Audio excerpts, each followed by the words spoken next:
8 नवंबर 2016 को जब देश के प्रधानमंत्री नरेंद्र मोदी जी ने नोटबंदी की घोषणा की थी तो इस दौरान बैंकों में और एटीएम के बाहर पैसे निकालने वालों की लंबी लाइनें लग चुकी थी और ऐसे में लोगों के पास पैसे होने के बावजूद उन्हें कई दिक्कतों का सामना करना पड़ा। इस दौरान सरकार ने डिजिटल पेमेंट की ओर लोगों का ध्यान आकर्षित किया तो लोगों को लगने लगा कि लंबी लाइनों में लगने से बेहतर है कि डिजिटल पेमेंट किया जाए ताकि लोगों को हर छोटी छोटी चीजों के लिए एटीएम या फिर बैंक पर न जाना पड़े। तो ऐसे में उन सभी के सामने सिर्फ एक ही ऑप्शन था, वह था पेटीएम। और इस पेटीएम की शुरुआत विजय शेखर जी ने की थी। तो आज हम इस वीडियो में पेटीएम की सक्सेस स्टोरी के बारे में जानने वाले हैं। तो सबसे पहले हम ये जानते हैं कि एक्चुअल में विजय शेखर है कौन। विजय शेखर शर्मा, ये नाम सुनने में जितना सिंपल लगता है उतना ही सिंपल परिवार से ये संबंध भी रखते हैं। विजय आज भले ही वे $1 बिलियन का बिजनेस कर रहे हैं, लेकिन उनका जन्म उत्तर प्रदेश के अलीगढ़ में एक मिडिल क्लास फैमिली में हुआ था। पिता उनके एक अध्यापक थे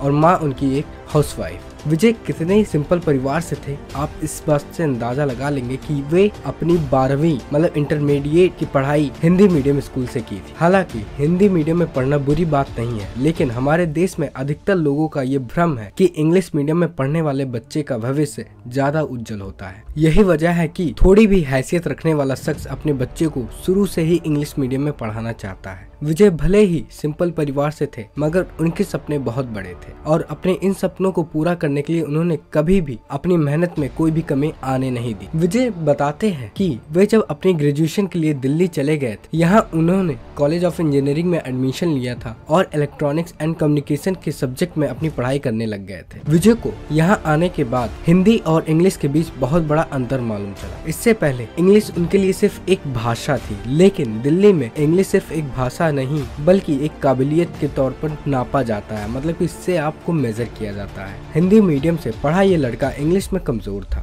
जिस वजह से किसी से कुछ पूछ भी नहीं पाता था और साथ पढ़ने वाले इंग्लिश मीडियम के पढ़े छात्र मतलब जो भी स्टूडेंट थे वो इनका मजाक उड़ाने लग गए थे। लेकिन वहीं विजय को कुछ ऐसे फ्रेंड्स भी मिले जिन्होंने इंग्लिश सिखाने में उनकी मदद की। इंग्लिश को लेकर उन्हें बहुत ही ज्यादा परेशानियां आई और वे कई बार फेल भी हुए, लेकिन उन्होंने ये मन बना लिया था कि वे इंग्लिश सीख के ही दम लेंगे और उन्होंने अपने विल पावर की मदद से बहुत ही जल्द इंग्लिश भाषा सीख ली। और पढ़ाई के दौरान उन्होंने एक वेबसाइट indiasite.net की शुरुआत की। दरअसल अपनी पढ़ाई के दौरान विजय ने देखा कि कॉलेज के स्टूडेंट्स को रिजल्ट देखने से लेकर फॉर्म भरने तक के लिए घंटों लाइन में खड़ा रहना पड़ता है। उन्होंने सोचा कि क्यों ना इनके लिए एक ऐसी वेबसाइट तैयार की जाए जहां ये खुद कैफे जाकर सारी इन्फॉर्मेशन निकाल सके। यहीं से जन्म हुआ इंडियासाइट नाम के वेबसाइट का और ये वेबसाइट इतनी ज्यादा कामयाब हुई कि मात्र 2 साल में विजय ने इसे एक अमेरिकन कंपनी को $1 मिलियन में बेच दिया और यहीं से विजय की एंटरप्रेन्योरशिप की जर्नी शुरू हुई थी। विजय जब दिल्ली में रहते थे तब वह छुट्टी वाले दिन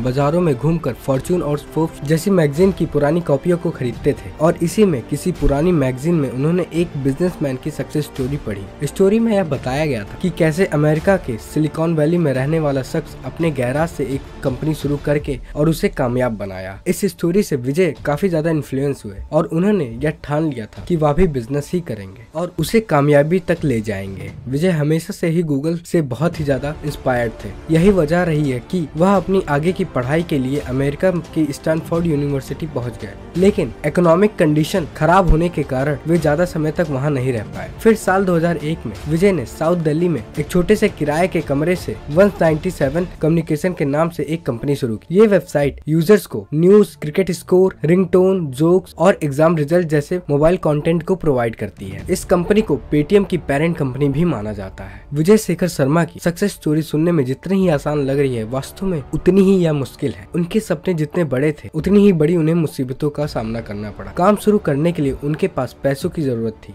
तो उन्हें अपने दोस्तों और परिवार के सामने हाथ फैलाना पड़ा। मदद तो मिली, लेकिन ये इतनी बड़ी नहीं थी कि इनका काम बन जाए। इसका रिजल्ट क्या निकला कि कुछ ही समय में विजय के पास पैसे खत्म हो गए थे। इसके बाद भी उन्होंने हार नहीं मानी और बिजनेस बढ़ाने के लिए 24% ब्याज पर 8 लाख रुपए का लोन ले लिया था। इस मुश्किल सिचुएशन में उनकी मुलाकात एक ऐसे व्यक्ति से हुई जिसने विजय से कहा कि आप मेरे घाटे वाली टेक्निकल कंपनी को फिर से अगर प्रॉफिटेबल बना देते हो तो मैं आपकी कंपनी में पैसे लगा सकता हूँ। विजय को तो बस मौका चाहिए था। उन्होंने यह ऑफर को एक्सेप्ट कर लिया और अपनी मेहनत और सूझबूझ के साथ उनके बिजनेस को प्रॉफिटेबल करने में लग गए और उन्होंने उनके बिजनेस को प्रॉफिटेबल भी लाया, जिसके बाद उस शख्स ने विजय की कंपनी की इक्विटी को खरीद ली। इससे उन्हें अपना लोन चुका दिया। लोन चुकाने के बाद विजय ने कभी भी पीछे मुड़कर नहीं देखा और अब विजय अपने बिजनेस को बढ़ाने के बारे में सोच चुके थे। इन्हीं दिनों में इनके साथ कुछ ऐसी बातें हुई जिससे इन्होंने नया बिजनेस आइडिया मिल गया। विजय को जब किराना के सामान लेना होता था या फिर ऑटो वाले को पैसे देने होते थे तो इनके पास छुट्टे नहीं थे। ऐसे में उन्होंने सोचा कि क्यों ना एक ऐसा प्लेटफॉर्म शुरू किया जाए जिससे कि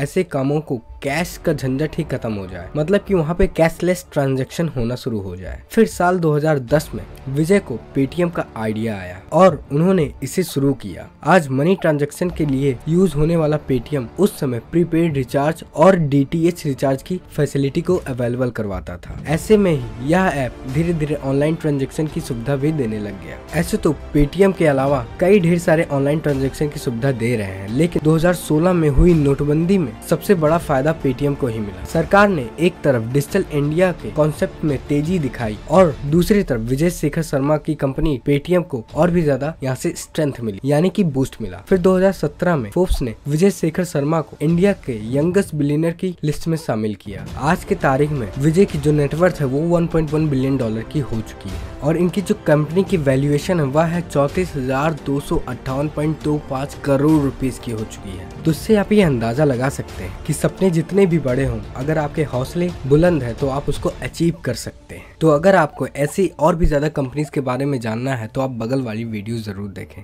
सो थैंक यू एवरीवन। अगर आपको यह वीडियो पसंद आता है तो इस वीडियो को लाइक कीजिए। तो अगर आप हमारे इस चैनल पर नया है तो इस चैनल को सब्सक्राइब कीजिए। सो थैंक यू, धन्यवाद, हैव अ गुड डे।